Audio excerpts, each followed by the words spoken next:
Okay, perfect. So welcome to our Time to Act substance use echo session. So we are recording this echo session, as you heard, for educational and quality improvement purposes. So by participating, you're consenting to be recorded, and if you don't wish to be recorded, you can disconnect from the session now. For participation, so ECHO is an interactive community.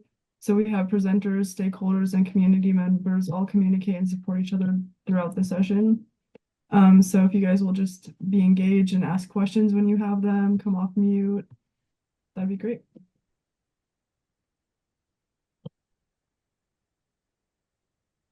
My computer is freezing. 1 second.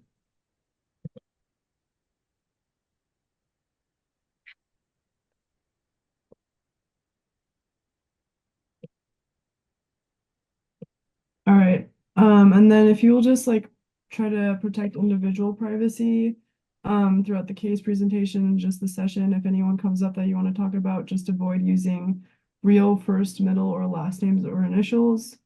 And if you have any other questions about de-identification, you can just reach out to a hub member and they'll help you out.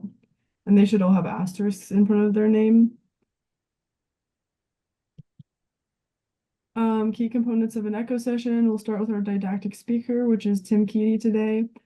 And then we'll have our case presentation and recommendations. And then just throughout the call, we'll just have a lot of opportunities for professional networking. So renaming your profile, we do ask that you can rename your profile to your last name, your state, your job title, and your organization. You can just do that by clicking the participant icon on the bottom menu of the Zoom window, and then your profile, and then you can rename it in the dialog box. And then you can, if you have a question throughout the session, you can just use the raise your hand feature, and then one of us will call you out, and then you guys can ask your questions. Pre-registration, if you're interested in pre-registering for our echo sessions, this will allow you to receive materials in advance. So like our didactic presentations and then just different information. So if you'd like to pre-register, you can do so by emailing our projectscope@usu.edu address. And then credit for attendance. Janelle will be dropping a survey in the chat throughout the entire session. And if you'll just go ahead and fill that out, we will be able to send out your credit for attendance in a couple weeks. We store most of our information on Canvas. So usually like presentation slides, case presentation recommendations, and recordings as well. So you can just go ahead and email that project scope email if you're interested in joining our Canvas. And then case studies, like I said, we're going to be having a case study at the end of the session. And then this will just share information about real life situations and give you guys the opportunity to come up with different resources and recommendations. So if you're interested in submitting your own case, we can also present it for you if you're uncomfortable with presenting, but yeah, this is a great way to get a lot of resources. And then we do have our 3 social media platforms. We have Facebook, Instagram, and LinkedIn. So you can go ahead and follow those to just get updates on upcoming sessions and then just previous information that's been shared. And then we also have our Facebook group. So if you're interested in like continuing a discussion after the session, if you didn't get the chance to say something, or if you have questions or anything, you can go ahead and open a discussion board on our Facebook group and communicate in that way. Perfect. So I'm just going to go ahead and let Tim share his screen and get started with our didactic presentation. We're going to switch and hopefully we have things correct right now. So you can all see my first slide talking about what we're going to talk about today and who I am. I'm part of a group called the HEART Extension and actually an initiative. We were initially hired as a team to reduce deaths from substance misuse and suicide. One of the things that we are asked to focus on in different counties across the state. We'll talk about that a little bit more. Our agenda, we're going to talk about some of the landscapes for opioids discuss what we do as our heart initiative and heart team, talk about evidence-based approaches for stigma, just some, or some quick things if people want to talk about that. Talk about identifying collaborative practices, because part of what we do is we want to be able to collaborate with all of you, making sure we're doing some good things together. Then just talk about our Narcan trainings, kind of our summit that we're doing, and also talk a little about homelessness too, as part of what we do here. So this information, many of you, if you've been around any of the presentations we've done, we talk about kind of drug overdose rates and how they really are impacting our state and have for a lot of years, which is something I was surprised at when I first was asked to come back to Utah. I was in upstate New York, working at a university there, getting ready to retire. And I was asked if I would consider coming back to Utah State. And I was kind of surprised. I was like, well, why would you guys want me to come back to Utah State? And they said, we've got some things you might be able to help us with because of what you've been doing professionally for a number of years. I was in EMS for many years, as well as worked at a student health center at a university, and was responsible for the university's kind of liability and volunteer ambulance corps, as well as seeing students that had significant mental health, physical health issues, as well as our deaf and hard of hearing students. So I had lots of things I did that were very unusual in my role, and actually made it so I had a lot of fun. So for me, coming out and finding out that, talking about opioids and how many deaths there really were in Utah, and how Utah's deaths had actually stayed relatively similar across the years in comparison when we talked about the United States. The United States essentially caught up to Utah in deaths from substance misuse, especially opioids, which was, to me, unusual. And then we start talking about fentanyl coming in. This is from 2024, some of the information from the Kaiser Family Foundation, and shows, we've got lots of drug overdose deaths. Meth is still very big also here, but many of the deaths we're seeing still were from opioids. And then we started adding in the fentanyl and things that we see there, and the issues there were alarming to me when I started looking at that. It was even more alarming when I came out here and asked if anybody knew the number of suicide deaths versus the number of overdose deaths in a state, and was told, well, we're not really sure. Some people keep track of that, but because of the codes that are used in hospitals and in emergency response, they're being coded differently as poisonings, overdose. Just many different codes were used in not necessarily a really good way. So the ICD-10 codes are now being used in a better format, so people really are getting a better handle of what's going on with the deaths because of some of the education that's been done over the last 5 or 10 years. Trying to get that a little bit better because of the number of suicides we've had and overdoses that we have that are not reported anywhere. As an example of that, working with some people in a county not too far from ours, people were telling us that they had seen 20 to 30 people attempting to cause harm to themselves in a hospital per week for a number of months. And that was not being measured anywhere that anybody knew. So think of all those numbers of people who were considering death by suicide, and that wasn't being really measured anywhere. So again, we're getting better at that. We're counting some of those instead of having it be, someone made a mistake with a drug. It's actually being written down as an attempt on their life, which is helping a lot of our data going forward. This is just, again, talking a little bit about synthetic opioids and how the increase has really affected the United States as well as even Utah. So a big difference in what we see. Heroin and meth and all that have, again, remained relatively constant. And those synthetics have actually just really decimated many communities. And We mentioned before at one point that people can almost do that as DoorDash. You can have things delivered to you by making a phone call to some people who are dealing drugs, and they'll bring it to your home.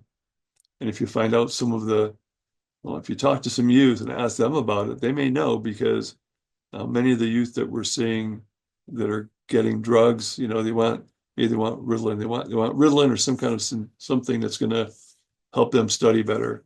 And so they'll try and get something online and have it delivered to their home.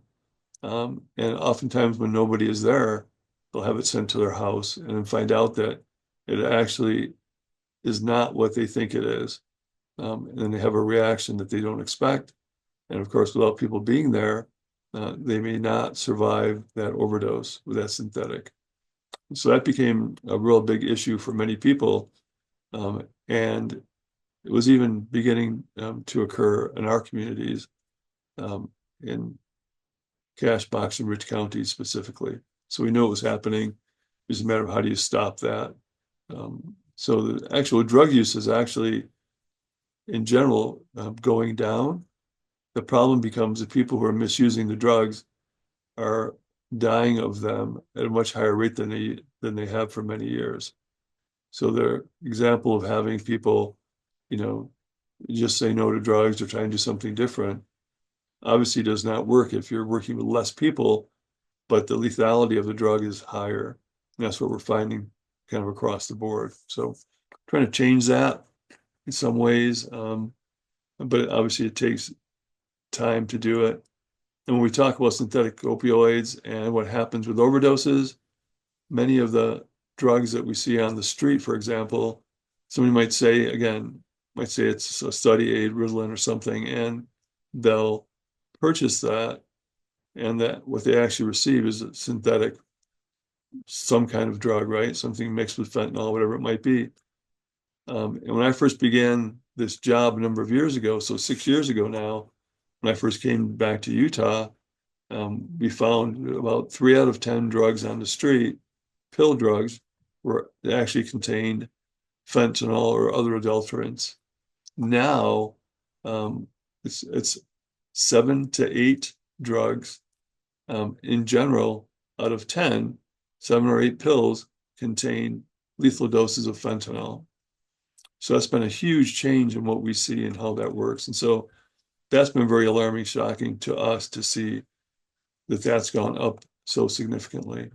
And having worked with people in treatment that actually misused drugs and sold fentanyl, pills of fentanyl, um, I was very surprised that these numbers aren't even higher, which is a sad thing to say. Because the people that we worked with in treatment, so asking them, how do you consider yourself a good person if you do? Because they kept saying how they really didn't do anything wrong. And we said, you do know that you probably have caused the death of a number of people. And they would just kind of look at us and say, well, that was their fault that they took the drug. And for me, having done this for many years, I never expected fentanyl to be something that I would see people using as their drug of choice. And so if people want to use it, people will find a way to sell it to them. And that's the amazing thing to me still.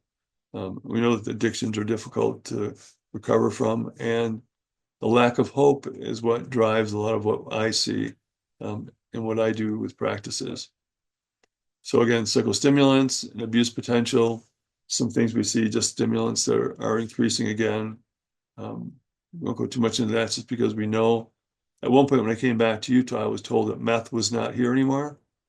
And I went, I don't think that's correct. They said, well, nobody uses meth. And I went in treatment and people are like, no, actually, people are still using meth. That's one of our biggest issues that we have. In Logan at the time, 6 years ago, that was one of the biggest issues in Logan 6 years ago. Meth was being very misused and people were having difficulty and needed to go to treatment for that. And then we've seen that change a little bit back to synthetic opioids and all of that. And then we see it change by, poisonings and drug overdoses and alcohol misuse. This just talks about the different health districts that are out there, and some of the age-adjusted drug deaths per 100,000 population, which the Southeast, obviously, we know, down in the Carbon Emery counties, all that have difficulty. But even in Bear River region, it still is, about 20 people per 100,000 population are dying of drug overdoses. So we're Tim, seeing can it I? significant across the way. Pardon? I just wanted to interrupt you for 1 minute to ask Okay. you a question. So, on that fentanyl that you were talking about, is it that people try other drugs prior and then go right to the fentanyl, or is that their becomes their drug of choice at the start? Hey, that's a great question.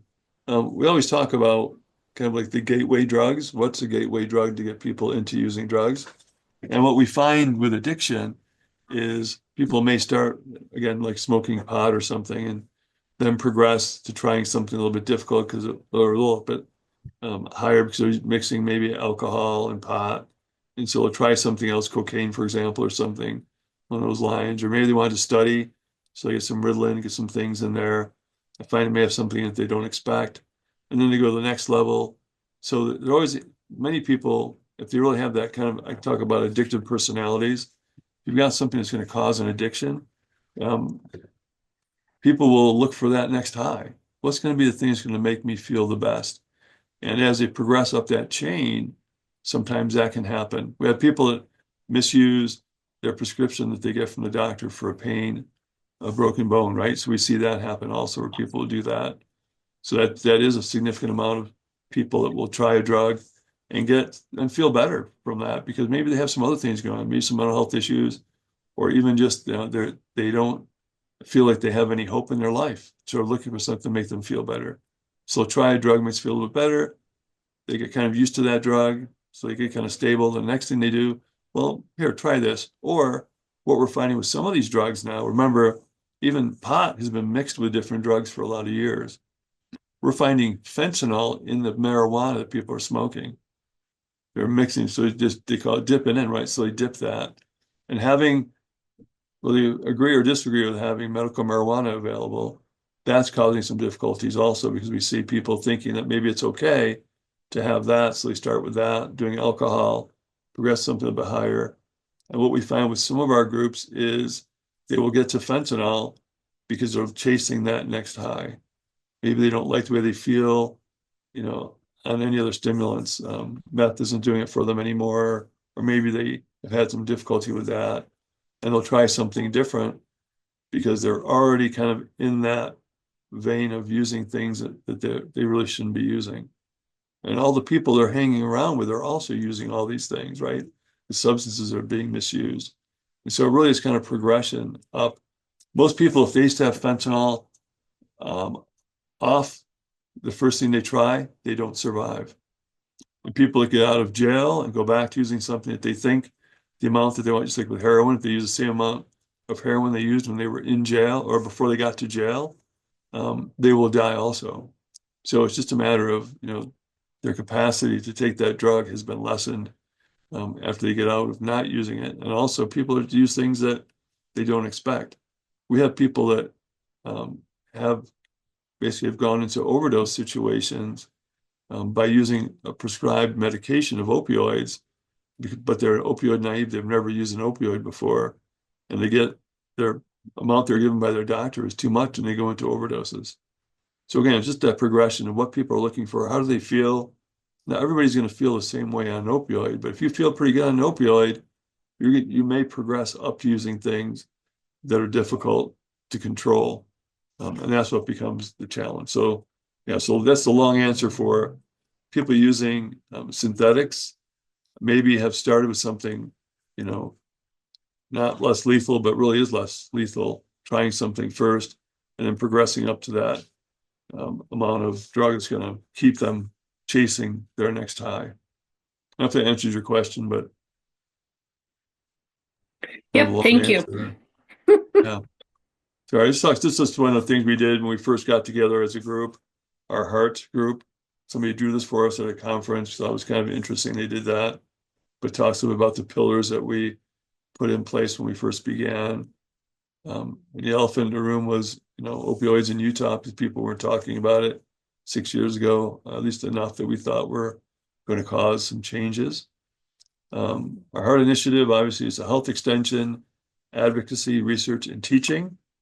We talk about joining community partners to better address the health and wellness needs in our state. So we bring community resources together, engaging key stakeholders, and try and make sure we're identifying locally important needs in our community. So I have the academic freedom to choose things I think are important to work with. For example, I work with homelessness now because I saw that as contributing to some of the things I saw with suicide and substance misuse. This is kind of our faculty that are around, that are our main team that we have in the different counties. And then I just had our colleagues that we have kind of in general, the Warming Center, our group in Cash, and then our Heart Initiative separate. So some different people that we have around. And as we began to do our work, we found that people wanted to help and do stuff with us. So we've actually expanded it out to all the counties in our state, allows us to get information out to people quickly, and also provide necessary treatment options if that's needed for people. So being able to do some really amazing things with a group of people that care about our community. Our pillars: prevention, education, stigma and harm reduction, strengthen community ties, and resilience building. So we identified these with part of CDC's strategies to provide community care. Prevention and education, just as examples, things that we do, fact sheets, suicide prevention, education and mentorship. We do a lot with 4-H, obviously, as part of our groups, the youth that are here, as well as in community members. We have an Escape the Vape group that actually has done a lot with trying to reduce vaping, which is a big problem for lots of our communities. And believe it or not, some of our communities have actually asked us to help with these vaping with people in middle schools, so 6th or 7th grade, using vapes and not coming back in when they're being asked to at school. And then we started seeing this being added, things added to the vapes, the pot, people being able to smoke marijuana in the vapes, which caused some other issues for many people. So again, you're talking, children in 5th or 6th grade beginning using vapes in our community. So we're trying to change that. Be Epic Escape the Vape has actually been really successful. Lots of people worked with our teams and found hopefully some good common ground to help our children have better, reactions to being asked to use that vaping technology. And this is our Rural Opioid Summit we had a couple of years ago. This is an example of what we did, talking about substance use recovery prevention in rural communities. We've done that. And then our last one, we're going to talk a little bit more about Elevating Hope Summit. Was recently completed. We did it in the middle of March down in Price. Talking about taking substance use disorder and suicide prevention to new altitudes. And that was we had a really successful conference. We actually were really excited about the summit. Had a lot of people came. And this is kind of what the results were for us, talking about some of those things that we thought were important. We had a person, Sarah Gare, that came in and spoke with us about soul exhaustion, soul care for professionals, talked about substance misuse and use, suicide prevention. We did all those things, obviously, things that we were able to get people CEs for. But we also, before the general summit began, we had a special pre-conference for law enforcement, first responders, care teams, and psychological first aid. So that was really pretty amazing to have that opportunity to work before the conference began on that group. We had really a great group that showed up to come in and work with us from a number of different law enforcement agencies and EMS agencies. So we talked about psychological first aid. What could we do to make sure that we were caring for the people that we were working with better, as well as taking care of ourselves as first responders. And with me, having had many years in EMS, it was something I was interested in doing, and getting some of those people there was very important to us and to me. So it worked out pretty well. We haven't had opportunities to have QPR if people wanted to have that, and Narcan trainings too. So we did that with our groups before, and some during our major, well, I should say our main summit days. So pretty amazing what we were able to do in a few days down in Price. So we talk about the results. We had about 265 or more attendees, had some resource boosts. We had sponsors that helped us out. We had volunteers. Obviously, we talked about communities preventing substance misuse and suicide through education, partnership, and action. So a lot of people helped do that. And it was very, I guess, rewarding to have so many groups of people talking about what they were doing, what was working and what wasn't working in their communities, and how could we make that be a better opportunity for everyone to find what's going to work. Because again, every community is going to be a little bit different. Some people may or may not like QPR. Some people may not want to talk about substance misuse. And there's ways to make that work by bringing in different programs. You know, we all talk about different programs. We have strengthening families programs. We have a lot of programs we're working on. We're actually going to work with guiding good choices. So there's lots of things we're trying to do. So we start working with our populations at a very young age and see if we can improve our care and the impacts we're having by starting much younger. I work with a lot of people in treatment, and they're great to work with, but I would have loved to have gotten them when they were much younger to see if we could kind of prevent some of the distress that they've had throughout their lifetime from using those drugs. So had a great Elevating Hope Summit. I think it's worked out really well for us. And I think that summit-wise, we've had that now. That was our 6th year of having a summit that was related to substance misuse and suicide.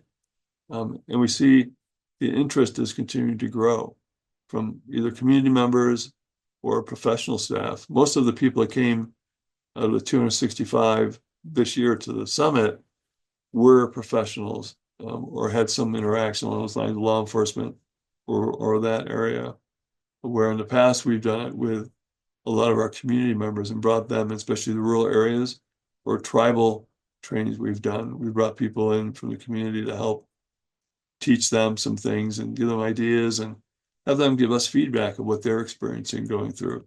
So we're glad to have had this opportunity to do this Elevating Hope Summit and working with people across the state to get good, I think, collaboration.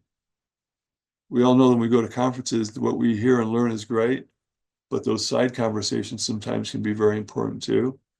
And that's what we find really works for a lot of us doing the job that we do. So we always walk away with some more cards and some names of people that really had an impact on us, whether it was as a speaker or as someone that we met and gave us some good information. So I was always surprised that the people who come and even sit at our tables are really engaged in what we were doing, right down to people, you know, that do some of the taping of our programs. And actually it is available online. Some of the talks are available online that we're allowed to record. So you're welcome to look at those also under that email that's on this here, extension .usu.edu/heart/opioid summit. You just go to our extension website and look for the Heart Initiative and you can find all of this information. So it's a great opportunity to get an idea of what happens in a community when people are really trying to help. And many of the people, especially regarding suicide, many of the people are survivors or someone who's actually had that impact on someone else or has been impacted by the death of a spouse or a partner or a friend or family member. So it really is amazing that people talk about that as a group. And even though it's really difficult at times for people to do that, it does really make a difference in the capacity to talk about it as a group and hopefully to get that bias and stigma reduced out into our communities. Again, just kind of go over some of the pillars of strengthening community ties, connecting and establishing, supporting coalition partnerships, service mapping, looking at what's available, not available, and engaging key stakeholders, where it's part of what we do. I think that's pretty important. There's so much going on that we need to kind of help, and working together becomes important. Part of strengthening community ties. This is just a kind of a picture, one of the pictures we had before we even got everything set up of our warming center. Our warming center is not very big. It's in St. John's Episcopal Church. It's in their fellowship hall. So actual dimensions are not very big. I think it's 2,400 square feet, I think is what it actually is. And we have the capacity to put 26 people in there, in cots, and sometimes more. If people sit, we have the fire department capacity is about 48. That's what we're allowed to have in there as number of people. So we can do some things, taking some of the cots down and have more people sitting in there. We also got permission to use one of the rooms upstairs, a teaching room that they have upstairs to put 10 more people in. So we have the capacity for a lot of people, but not all of them can lay down. So we were given the opportunity to have 10 more people upstairs, but we can't let them sleep anywhere, which is difficult to say the least, because they can fall asleep in their chair, and that's okay, but we can't let them lay down.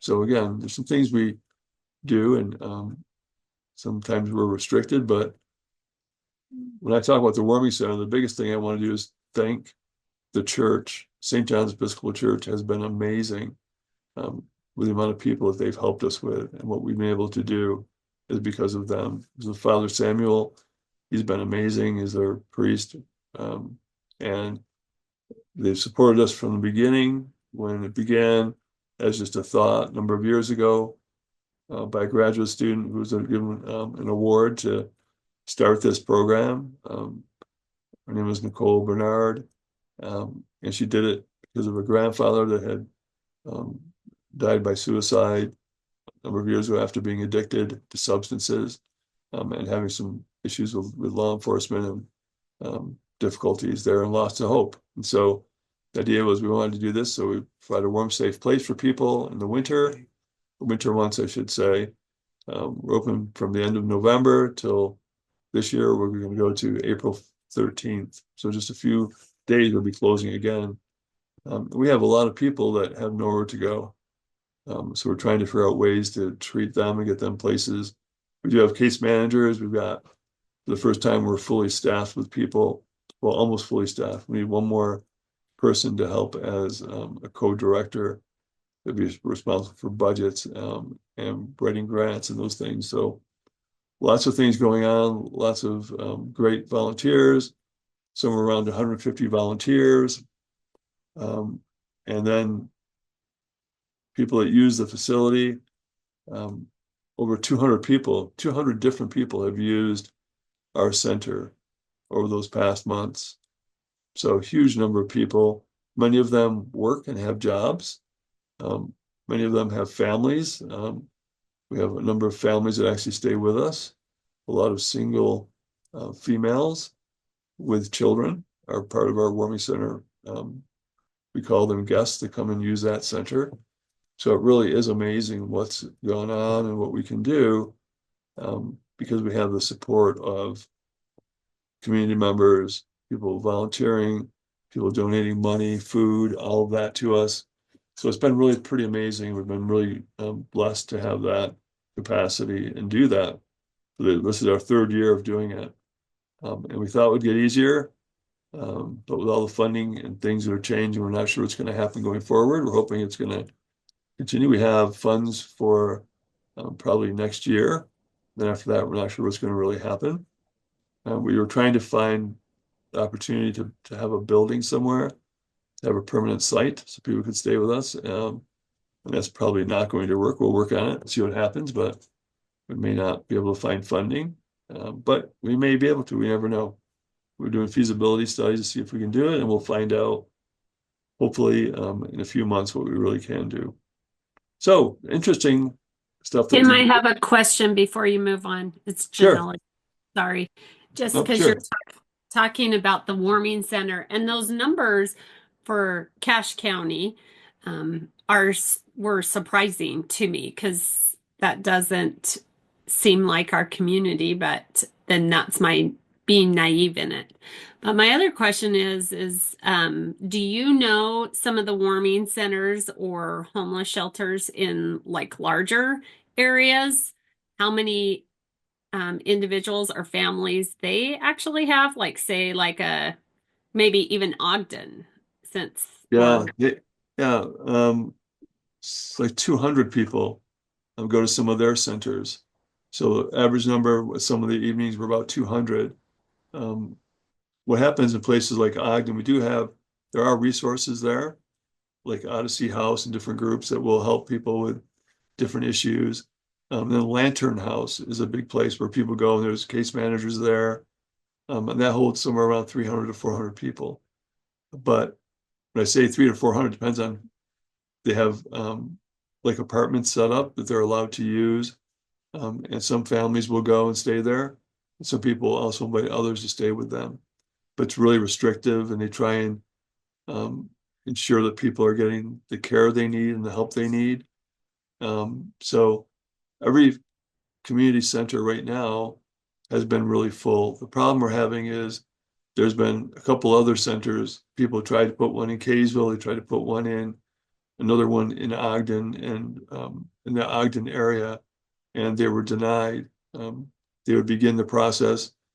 I should probably take a step back. St. John's Episcopal Church, in general, asked all of their churches to prepare to set up for a warming center like we have. We had people from all different churches came to see us to see if they could do it, or even to Park City. People came from their church because they were told by their bishop that they would like them to all invite people to stay with them like we have at our facility. And some cases, people wouldn't do it, said no. Community members in some places, the churches tried to do it and had such an outpouring of um, anger from the community that they did not do it. They stopped doing it. So if you look up just problems with homeless shelters, you'll see a lot of communities have not allowed them. And even Provo, for example, had some problems, and now that's affecting what we can even do. There was a House bill, it's House Bill 326 that went through. It was actually put into law that will allow the police officers to go in at any time with canine units and search the facility and the people that are in your warming center at any time. Now, we don't mind people coming. We work with the police all the time. The difference is we don't search people's bags when they come in because they're not allowed to bring more than one bag that we search into our facility. But we do know some people may have drugs or may have pot or had pot in their pockets or something. And we know that having canines come in and search each person is going to cause a lot of distress for our people, just in general, because of their interaction they've had with the police and with law enforcement. So we tried to get that changed. We don't mind people coming. We just said maybe we could just do it so, maybe they could search the bags, do something different, and not cause, such distress among people that were homeless. And they said, well, that's not how it works. We'll make it work anyway. And it was pushed through. So just an example of something that we thought, we've never had any problems with drugs in our facility. We've never had anybody have any issues that we know of. We had a couple people who became ill from something maybe, but our people have been really good about not using drugs in our facility. Not allowed to have them in our facility anyway, obviously, but because of searches we do, people don't bring them in with them. And for somebody to say that we have to have them all searched numerous times by canines was difficult to hear. So this is an example of people being asked to put them in, not being allowed to, or not wanting to do it. When we talk about homeless shelters and even the warming centers that were set up for people to go in just to get out of the cold. In Salt Lake, they were effective. They had some groups that did those also, but they were mostly in large buildings. Some of the veteran centers did those. Just like we had our veterans center at the time, Cache Valley, VA was doing it with us. So there are opportunities to do that and have people have a place to go. But all the centers that we know in the shelters have increased 40 to 60% number of people that they see in the last year. Because remember, people can't camp anymore.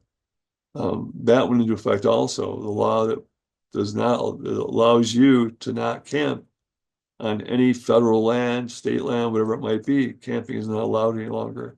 So many of our people that had maybe a car or something or a van, they set up, or even a trailer set up somewhere that they could go and stay there and maybe move it, a foot or something, and it would allow them to stay for a period of time. So they didn't have to move everything. Now they can't do that. So they can only stay at a campground, for example, a national forest campground. They're allowed to stay there one time every 6 months. And so there's all these different numbers they put in place that makes it difficult for people to find a place to go. And sometimes they say that in some areas you can only stay there one time per year. So people used to be able to stay on, protected land and things. Now it's very difficult. So the good ideas, but again, how do we make it work so it's fair for people? And for many of our people, I'll talk about this in another conference I'm having. How do they prepare food?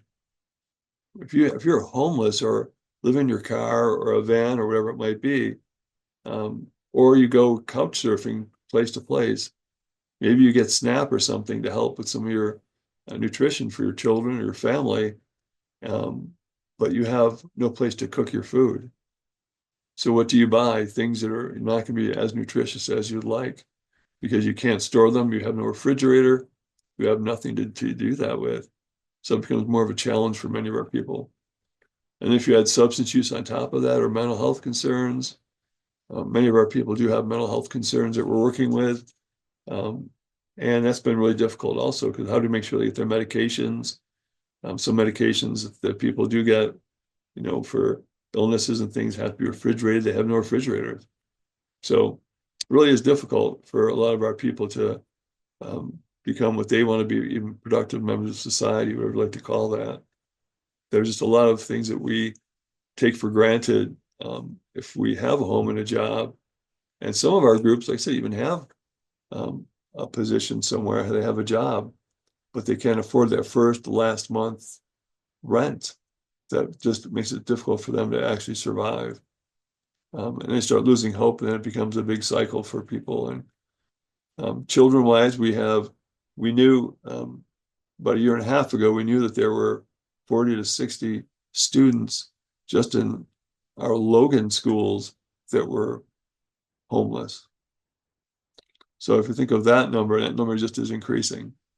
We've had families of 5 and 6 people, 7 people that have stayed with us because they lost their apartment or could not afford their apartment and afford food and came to stay with us. And many of our people use it until they find a better place to go or get some supportive housing.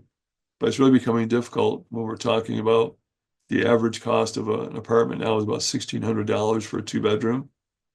And it's $1,100 to $1,200 for a studio in Logan or in this community somewhere. So sometimes it's very difficult for people to get going. And if they have had a felony or anything like that in their past, they really have difficulty finding anywhere to live and making something that works. And we also see people that are right out of jail that come in to have no other place to go. And really quick, getting out of jail, if you go into jail, you're in flip-flops and shorts and a t-shirt.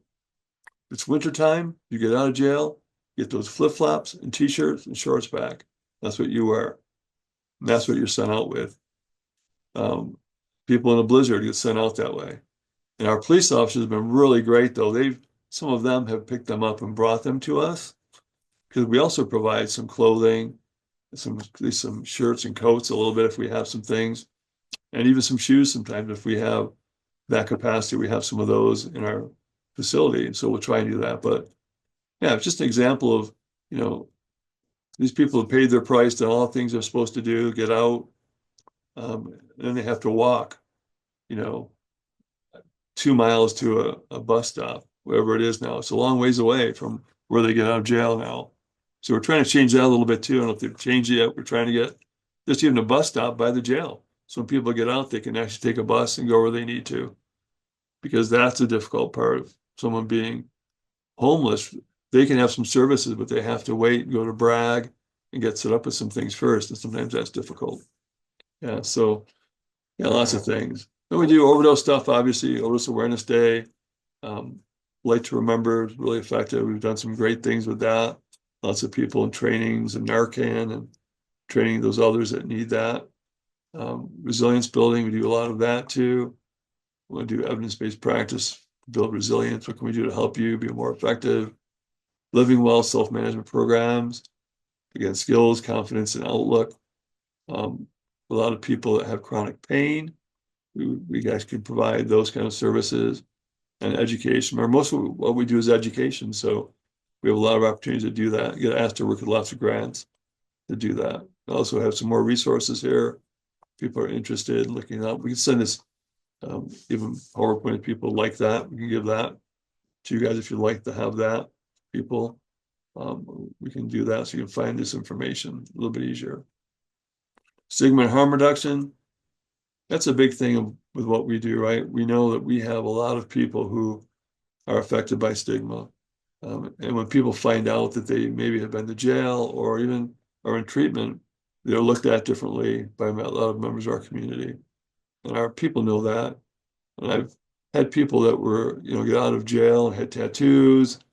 And I remember one gentleman specifically who had tattoos on his face, had gotten out of jail, had actually went into jail for something that wasn't a violent thing. He went into jail for something different, a drug offense, and spent 10 years in jail and got all these tattoos, and joined gangs. So he had no choice, different things that he did, but tried to get out and wanted to, hadn't done drugs in the 10 years he was there, but also had done some things that progressed himself, got degrees and things, done really well, got out of jail and said, I don't know if I can do this. And I said, what do you mean? He said, when people cross the street, when I'm walking down the street, they go to the other side. People look at me differently. If I go anywhere, I see them literally tense up. They don't want to talk to me. They walk away. And I said, well, what can we do to help you? He said, I just need to figure out a way to learn how to live outside again without people disliking me from the beginning. And so we spent a number of weeks trying to help this gentleman, help him get back on track and do some things. And he was in treatment, doing really well, and just still kept saying, I'm having a really hard time. And I have to be honest, I don't know where he is. I think he's back in jail. We couldn't really stop that from happening to him. We couldn't make people do things differently because he looked like a scary person. And I tell people, even when I worked with them in treatment now, I say, if you look like a scary person, you have tattoos or whatever, smile. All we can do is smile and be kind to people as you go and see what happens. And if that works, that's a start to get back doing things that are going to help you be comfortable outside of jail. So again, different things that we see that we don't think about, stigma and harm reduction. It's a big deal. Judgment, misconception, bias, all of that. So it's really difficult for many of our people who have been involved in any kind of law enforcement issues or jail. Stigma increases harm. We know all these things. The cycle of stigma, all different prejudices, all the things that affect people in negative ways. That destructive cycle is really difficult to see at times. We try and save that person sometimes from that. And many of you know it's hard to do that with substance use. It's just difficult. A person has to really be strong, be able to do things they'd like to do. So just one of our things, strange education, real life stories. We talk about doing this with our groups. Positive stories and interaction. We've done things where we've recorded people and put that online so people could hear their stories and maybe get a better idea of what addiction really is about, it looks like. We have groups, job trainings that we do with people, graduate of empathy and compassion, all these things we work on. Big thing maybe is non-stigmatizing language, person first kind of things we do, trying to get people not to use addict, but people still use it. It's hard to do that. Many people I work with in treatment say, hey, I'm an addict, that's what I go by. I say, well, can you say you're a person with a substance use disorder? They look at me and kind of smile and go, yeah, we'll give it a shot. It's like, yeah, it's not going to work very easily. Hard to do that a little bit, but they try. Then, a person in recovery, not an addict. We don't talk about people being clean. We want them to be substance free. We don't want to talk about that if we can help it.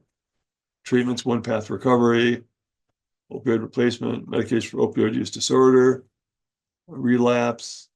You want people to call it terrible things, want it to be a reoccurrence. Just some ideas of things that we try and encourage with our patients and people we work with. Narcan trainings for people, we do these obviously quite a bit. I do hundreds of these trainings, and really pretty effective. People are grateful for that, and providing them with Narcan, naloxone, really is a very important part of what we do consistently. And we've saved a lot of lives in our communities with these. I can't tell you how many, but I've saved enough lives we could fill up a couple of classrooms, just in the people that I've worked with. That's not, again, we don't talk about numbers, so I don't think that's important, but just as kind of a frame of reference, we've saved a lot of people, and many of them were able to get into treatment and get the help they needed to progress and go further with their treatment. So some really good people that have been amazing. And one of the big things I talk about when I talk about Narcan, learning how to use that, nasal spray or injectable, whatever you would like to use. The big thing I find is someone who saves a person's life is never the same afterwards. So a person who saves another person finds they have amazing value. The value of their life is there. They've saved another person's life. They're able to stop someone from dying. And that's a big deal for many of the people we work with in treatment. We talk about saving a couple of lives when that does happen. We save the person's life that received the naloxone to prevent that opioid overdose. And the person who provides the actual drug, the Narcan, is always changed also. You've saved a life. That's a big deal. And having had that opportunity myself, that's something you never forget. Of course, for me, I also always remember the people I haven't been able to save. So it kind of makes me still do this work when I should be sitting at home on my couch eating bonbons. But if I'm doing that, I'm not really doing things that are going to be helpful. So I'm trying to do things that can help our community. Then we got occupation, we got things we do. Big thing real quick, maybe the last one is elderly overdoses. I worked with groups here, worked with an assisted living community here. And one of the people that they asked me to do a presentation. I wasn't sure why. They said, well, somebody had died of an overdose in their family. So one of the group members who helped run it asked me to come and do some Narcan training with a bunch of patients or people that were from 70 to 93 years old. And one of the people that was there said, yes, I'm glad you're here. I wish we would have had this a week ago when we had one of our friends died. And I just went, okay. Then the person said, well, we've had a number of people die of overdoses. And I said, well, she's, doesn't remember things really well. Thought maybe she didn't know what she was talking about. And I found out afterwards by the person who helped manage that facility, I was told that 6 people had died of drug overdoses in their little community in the past 3 months. And I said, how is that possible? What was happening, people were dealing drugs out of an assisted living community. Person who had the apartment, both of them died of drug overdoses in their 70s, using drugs, had been using them for a number of years, I guess. And then the people who were there continued to deal the drugs out of their house or out of their apartment at the time. And more people died. They had a bad batch of something, and more people died from the drugs that they had given out to people, sold to people. So again, 6 people in a community died. We never heard about that, right? That was 2 years ago. No one ever heard about that. And that was in just one little community here in Logan. So we never know what's really happening. We're talking just about elderly or anybody. We're not sure what's going on in communities. That's we're really part of that community. Food security, really quick. For me, part of this all drives what we do. If you don't have enough to eat and have a place to live, you're more likely to misuse a drug. That's just what happens. Sometimes we see that in populations, sometimes we don't. I'm not sure why. Some people are less susceptible, but we know that people can be addicted to many substances, and we try and stop that any way we can. So just really quick through some of these. Collaborative team we'll really talk about, but there's lots of things that we can do to help our communities. And I hope all of you can help us continue working with people who have substance use disorders or have suicide issues or problems with their communities, want some resiliency training, whatever you might need, we're willing to help any way we can. We appreciate what you guys are doing. We're glad that you guys have gone to work with people with substance use disorders. You're an amazing group, Echo. I appreciate Janelle starting to ask me to do this a number of years ago too, and what she's done and all that they're doing, and Miss Pooh, what she's doing. So thank you all for that. Let me know how I can help. I'm willing to do whatever I can to assist you to be successful in your communities also. So thank you very much. Any questions real quick? I think we have like 3 minutes maybe, but let me know if you do have questions. Thanks, Tim. I just had a quick question. I know you mentioned the backlash in communities, and I remember reading about, I think it was Kaysville, there was like a huge backlash to a warming center. And I was just wondering if you experienced that at all in Cache Valley, like any sort of backlash here? We've actually been really lucky. We've had very little backlash. We have to do a conditional use permit every year. So we have to go in front of the planning commission for the town of Logan to see what's going on. We had a couple of people had put some complaints in, just saying they didn't like what we had been doing or something about some litter. And so we actually, even though it was just a few people that reported that, we wanted to work and make sure we were working with our community. So we ended up working with the planning commission saying, we're going to put up cameras. We should put up cameras in one of the parking lots to make sure that we could see if anything was there. We could send people out to pick it up. We had some people just wondered about, some noise and stuff that they had heard that ended up being not even from us. So very few people were complaining about what we've done. Most people have been really positive in their interaction with us. The only thing we are hearing is that we've had some people worked on doing some things with our Logan Housing Council to see about having a full-time shelter. And they started in the social work department at USU, just did a questionnaire asking what the thoughts were on that. And I guess there were some negative things about that. They thought it'd bring more criminal behavior. But the studies show that actually Logan City had done, showing that we did not increase criminal activity by having that shelter there for the last 3 years, which is pretty cool. But we didn't even know either. We didn't know how that would work, how it would be interpreted by anyone. And they said we actually did really well for having that community facility. And the police department generally thanks us for having a place for people to go. We're considered a resource. People from CAPSA, if they don't want to do that group, they'll come and stay with us also. So we all kind of work together to make sure that our people that need help get some help. So that's really what it comes down to in the end. Awesome. That's really good to hear. I'm glad Cache County was able to integrate that into our community really well.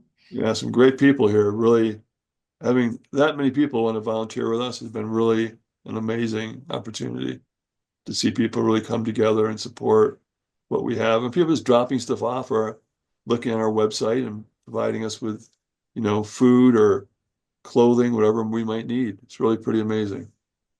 So thank you guys very much for letting me be here and do this. Perfect. Do we have any other questions before we transition into our case presentation?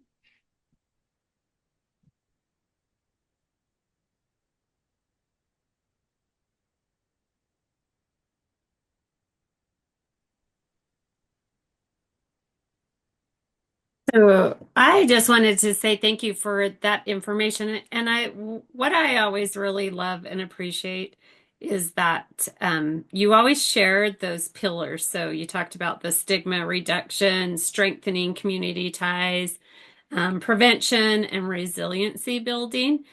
And I always get asked that question of like, why do you want to talk about substance abuse and with early child care providers?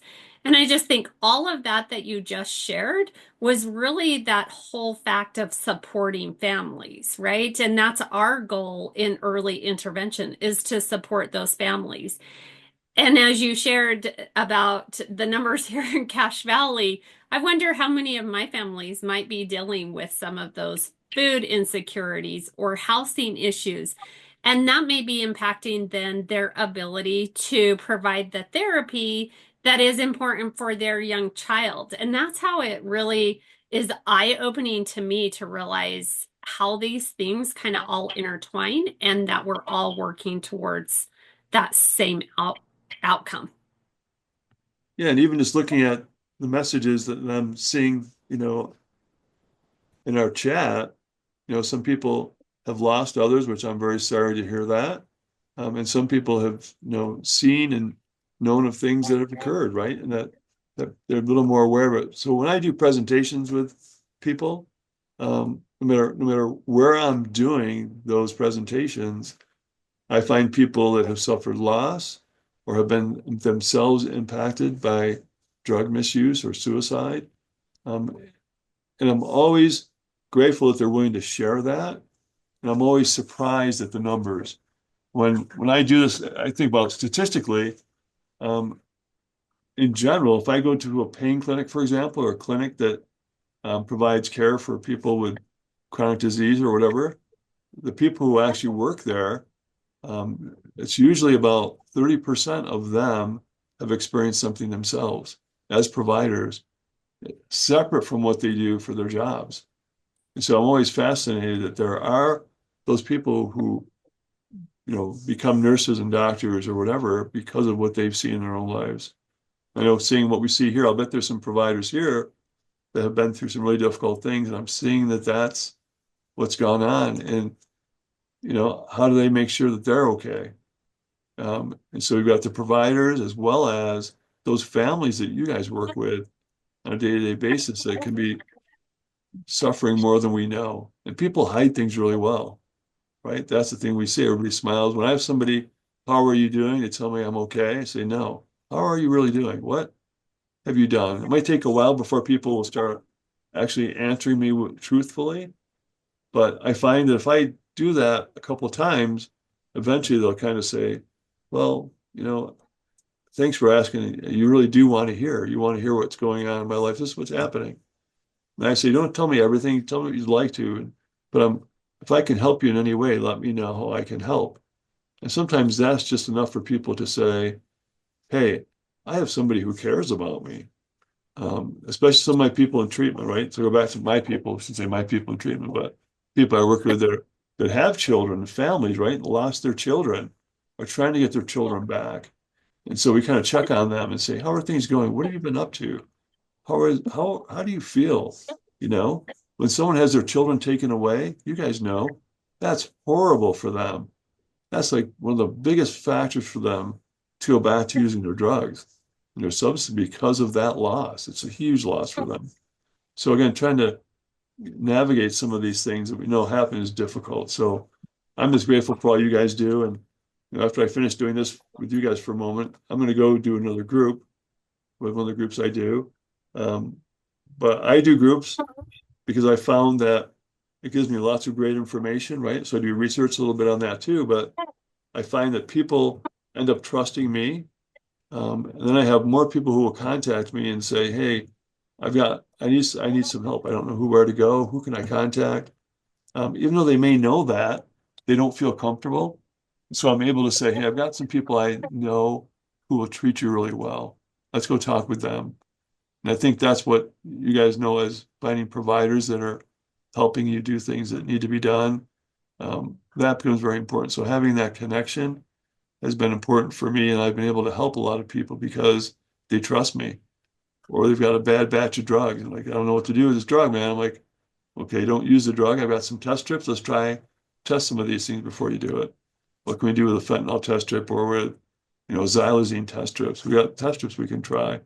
And they'll do that before they use their drug and um, save some lives that way too. So it's just a matter of, I think, all of us being more active in prevention just by telling people what we know, what we think, and how can we help you, and tell them to be honest with you, right? That's my mother's 85 years old. When I ask her, "How are you?" She tells me she's fine, right? So you're gonna a whole list of freaked out, all the things we use for the FINE acronym, and I go, "No, how are you really? What's really going on?"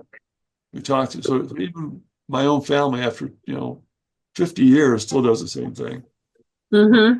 But we have to keep working on that to make it work. So I appreciate all of you guys doing stuff. And I know, yeah, drugs, people are, online, the Capitol, we talk about resiliency with drug use. How can you be resilient if you're relying on a drug? That's really hard to be resilient. But we do have people that do that. Talk about real quick. Toronto has a drug program where they give medicinal grade heroin. So they give morphine actually to people in the morning and at night. They drive through, they get morphine morning and night and go to their jobs and function and do that consistently because they're not ready to quit their drug yet, right? But they're also told every time they go there, here's your treatment option. This is what we can do to help you. So they do that every time. People get mad and say, what's harm reduction? Well, harm reduction can help people because at least you're still talking to them and keeping them engaged with professionals that can help. It's just like with the children you guys work with, right? If you keep people engaged with professionals, whether or not they really work with you or help the child after you leave becomes immaterial. Once you develop that relationship and they trust you, you're able to do more things. So I probably stop talking now, but I appreciate all of you and sorry for people who've had difficulty in their lives and things, but I just want you to know that we care about you and let us know how we can help. Okay. And then there's one question. So, Lindsay. Yeah, so I always like give people a different way to kind of look at it. I say that I am a person in long-term recovery who uses drugs. My drugs just happen to be legal, and so they're I get them from pharmacies, so they're cheap, they're regulated, and they are, free of any alternative substances that might kill me. So, Yeah, yeah. So I mean, it's a lot of times just about finding a way to cope with things and finding a way to help in life. And, there really isn't much of a difference between taking an illegal illicit street drug and taking a pharmaceutical. As long as we kind of look at it from that point of view and help people get on the medication that they need to get on to help them with their problems or with their lives, it's, that transition can be, oh, I think a lot smoother than people realize. Yeah, I appreciate that. I know, in doing the peer work, right? So you do some peer work. That's great. That's what we need is and because, some of those peers are doctors and dentists and lawyers, and it's not just people who are on the street somewhere. It's everyone. If you look at your most families have someone who has been impacted by drug use and misuse. Like you said, yeah, you take pain meds, that's an opiate, right? You're taking a pain med. The same thing as a heroin. It's the same reaction in your body. So using what you want to use is important, but making sure that you're using things that aren't going to harm you is what we're really worried about now with people misusing drugs because people are dying of things that they don't know, or when they're getting, our urinalysis, when people have their urine tests, they're finding drugs and they don't even know they have.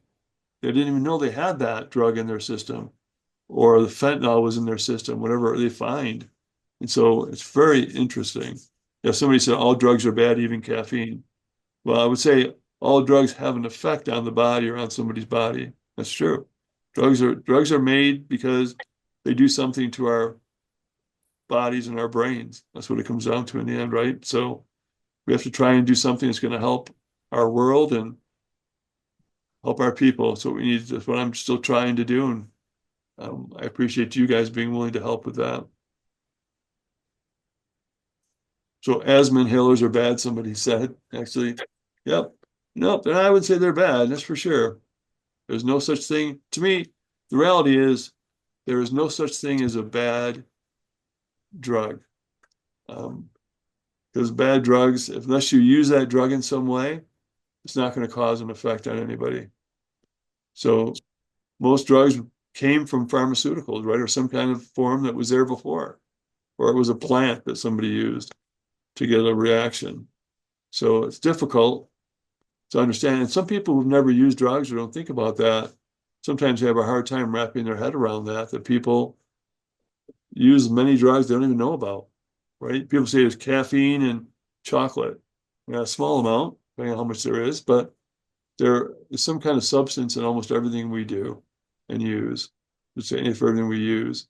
The difference is we have to make sure we're using things that we know are going to be not harmful to us and to our bodies. So that's what we try and do. Or I should say, because harmful, again, we're on a continuum, right? Because even opioids are used for pain can cause problems in anyone if they don't use them correctly. So my goal for all of you would be to use your medication that you are given by a physician from a pharmacy correctly. And just leave it at that. Do the best you can. Elizabeth. There are two things that I wanted to say of the statement that you just said about doctors and prescriptions. First, I suffer from an illness. Nobody knows where it comes from, but I was losing my hair, and I just decided to use rosemary and massage part of the brain. It was horrible. That was sometime like in December. So finally, I realized that I should not use the extract at night of the rosemaries. So then lately, I noticed that my system was asking me to wake up always at 2 o'clock all the way to 6 o'clock in the morning, and I could not control it. So I teach myself when I got to that point, I drink coffee at 6 o'clock in the morning.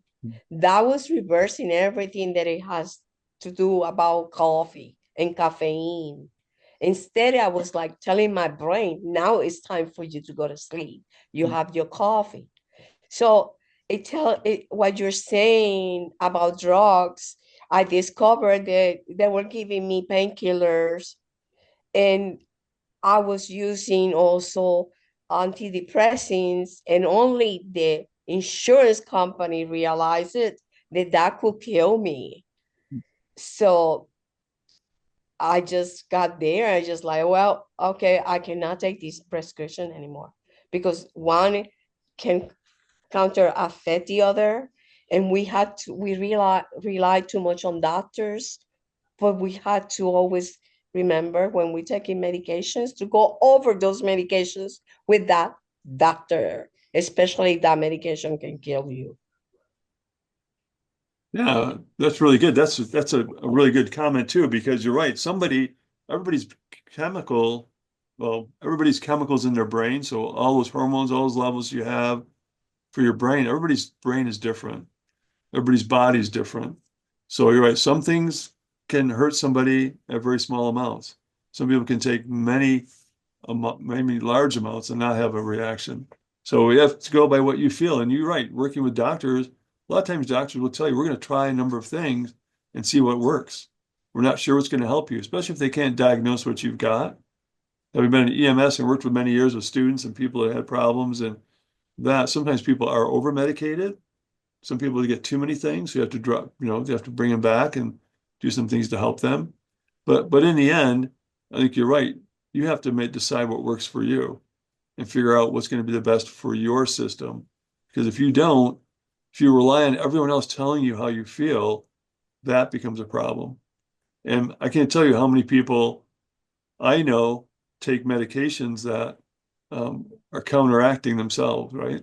And they, Exactly. but they don't know what to Exactly. do about it because they don't know who to talk to, or their doctor won't help them. And we're trying to make sure that we try and just make sure that people have good health literacy, right? All of you work on that too. Health literacy is very important. And so by being able to talk with your doctor and making them spend more than 15 minutes with you if you have to, go in prepared, have your information prepared, have your questions down, and ask them, or send them before you go even to see your doctor and see what they can do to help you. So yeah, we do rely a lot on our doctors, and we put them on a pedestal sometimes and have them tell you what to do. We advise people to make sure you know your body and what you're doing and how you can make it work for you. We don't know what's going to happen sometimes. And sometimes doctors keep you alive, right? There's some things that happen that we know. These people may use something that's going to be detrimental to 90% of the population, and that 1%, it may help. Caffeine, really quick, caffeine. I know people that used caffeine that put them to sleep, right? So you're right. So the amount of caffeine they take, and for many people, you guys have probably all seen this and heard this too, people with ADHD, when they take caffeine, it's no reaction or makes them tired. Again, chemical balances, chemical differences. We just have to be aware of that in our bodies and make sure we're thinking about that. And ask your family members, your parents, your loved ones, what reactions they've had to drugs sometimes. There was one drug I was given that I found out was like made me really not feel, it made me actually act out terribly. And I'm like, this is really crazy. What's going on? To know what was happening. And that'd be like an amitriptyline. And so I asked my parents, I said to my mother, has anybody had a reaction to this? And my father goes, oh yeah, that's terrible for me. I have this reaction, exactly the same reaction that I had. He goes, and I think my father, and so I was like, we found out that that was something in our family that people had problems with, but no one talks about it. So nobody wanted to think about those things. So yeah, so I appreciate you guys. I'm not going to, if anybody else has any questions, that's great, but I'm trying to make sure you guys get to your presentations. I was just gonna say, and I've been texting Shayna because this case I really need and want your guys' help on it, and we are running short of time because that was a great discussion, and I think it's important to have those discussions. So I am just gonna present the case next month on it, and so I will turn the time back over to Shayna. Perfect. Yeah. Do we have any other questions or comments? Yeah, for Tim while he's still here. Let me tell you, how about real quick? Somebody talks about water, right? Using too much water can kill you too. Yeah, there's all these things that we know. Just from a practical standpoint, our bodies are designed to work on a certain amount of water and all of that, right? Everybody has different amounts they take and drink and all of those things. And in most cases, we tell people we want your urine to be pretty clear, but not completely clear. So being aware of that's important. And exercises are great. Doing all those things, taking care of your body in general is something we all aim to do, right? We want to make sure we're doing things correctly. But what we find is sometimes people will over exercise, is one example. Just because they haven't been able to exercise for a while, they jump in and do too much. And so, just like anything else we do, everything should be done hopefully in steps. And one of my degrees is actually in exercise science. So, when I train people or tell people how to exercise, I say start slowly. And they're like, oh, I want to jump right in. Then they ignore me and go and do something, and then they get hurt. And that's what a big thing we find often is people don't take care of themselves well because they want to be, we try and rush things. We are not a very patient population in general. We want things to be done quickly. We want to go well. We want to do this. And we tell people sometimes just slow down. And just like being in a gym, I had a lot of people I knew and worked with. I worked with Division I athletes that were hockey players, males and females. They were having problems with being able to function well in their third period. Well, that's part of their game. They asked me what I could do to help them. So I went through the entire teams again, and talked to everybody what they were doing, their nutrition, all of that. And what I found out was they weren't eating enough food the day before and the day of their games. And so they were going in already depleted of their energy levels, right? So we measured their energy level, all that. So we're trying to help them a little bit. And what we ended up giving them, so after all this great technique, worked with doctors, all these people. We ended up, they listened to me, and so we gave them peanut butter and banana sandwiches before their third period. That's what we gave them. And their activity levels increased. They felt better. I don't know if it was really maybe partially cyclically, kind of a placebo effect too. But we did all this cool stuff. And so all of a sudden their third period became one of their better periods of play because they also weren't doing more exercise. Again, riding a bike for 2 hours before you go play hockey wasn't really a great idea. So I told him, let's cut back on some of these things, right? Cut back on some of the stuff you're doing. Don't skate for an hour before you play. They would go skate in the morning for an hour and then skate again before they played. I'm like, why are you guys skate? You guys know how to skate, right?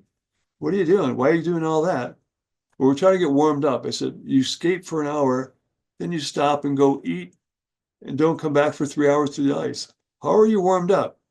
So a simple example of how people often do more than they need to, right? Because they think it's going to make them a better performer. And we were able to change that. And they all thought I was really smart. And I go, I'm sorry, my fifth grader could have figured this out just by thinking about what was going on. But they didn't think about it in a logical way. So when you're using medications or you're talking with children, whatever you're doing, my advice always is to try and make sure that you think clearly about what's happening and make sure that you do things that you would have your family do with you or someone else. And don't do crazy things, and make sure that we've got good people in place, and listen to your doctors, but don't make them be, they're not gods. Sorry, it's just not how it is. Talk to them, make sure that they're doing things that are going to help you, and make them sit down and speak with you. Health literacy in the US is dropping because we spend 5 minutes with our doctors, 10 minutes with a doctor, even with significant problems. And pain clinics are really terrible too. And people have gotten better without giving so much narcotics. People get after surgery, they get maybe 5 to 7 days worth of narcotics now, where years ago I could bring somebody into the ED in an emergency and they'd walk out with literally a bag of drugs, hundreds of drugs in a bag. Some of them were homeless, some of them were drug users, some of them were people, mom and pops that lived at home, right? All a different amount, but they were given so many drugs they didn't want them to come back. So now we've got to the point where we're just not doing that any longer. We're doing some positive things there. Things are working out better.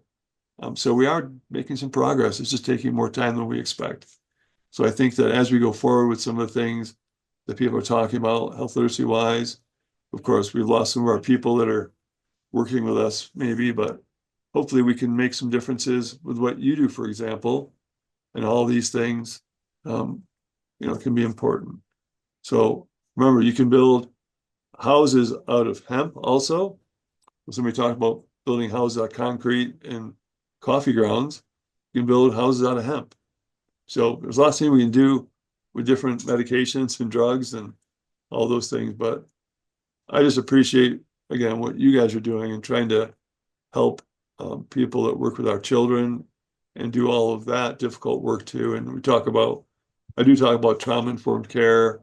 I do a lot of education on that and what's the effect of trauma on our families, what we're seeing now. Just asked to help on another grant that's talking about trauma and how we can do that with games, some game theory with trauma to reduce some of that issue that we're seeing. So it's not always easy. I'm always impressed to see all the great people that are working on reducing the incidence of disease and illness and injury in our populations.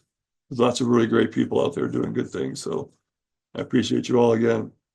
And I should probably get out of here. Don't you guys I guess you're not doing anything else, but I appreciate you listening to me. And if you have any comments, please let me know. And I look forward to seeing you guys again. Thank you so much. Shayna, when's our next? Okay, perfect. Thank you. Thank you for coming, Tim, and thank you for presenting for us. Our next session will be May 14th, and we're just going to be learning more about supporting recovery and reintegration. And we're going to have Matt Huntington come. He's from the Tooele Opioid Response Network, so he's just going to talk about some of the programs that they're running to support recovery and reintegration. So yeah. Yep, and Hope to see Matt you works guys. with us. Matt's one of the Oh, people we cool. work with, so he's great too. Oh, that's super cool. Awesome. So thank you guys. Yeah. Yeah, we're excited to hear from him too. And then I'm excited to present my case and hear all these wonderful ideas because I need some help on it. Perfect. Thank you. Well, awesome. Have a good rest of everyone's day. See you.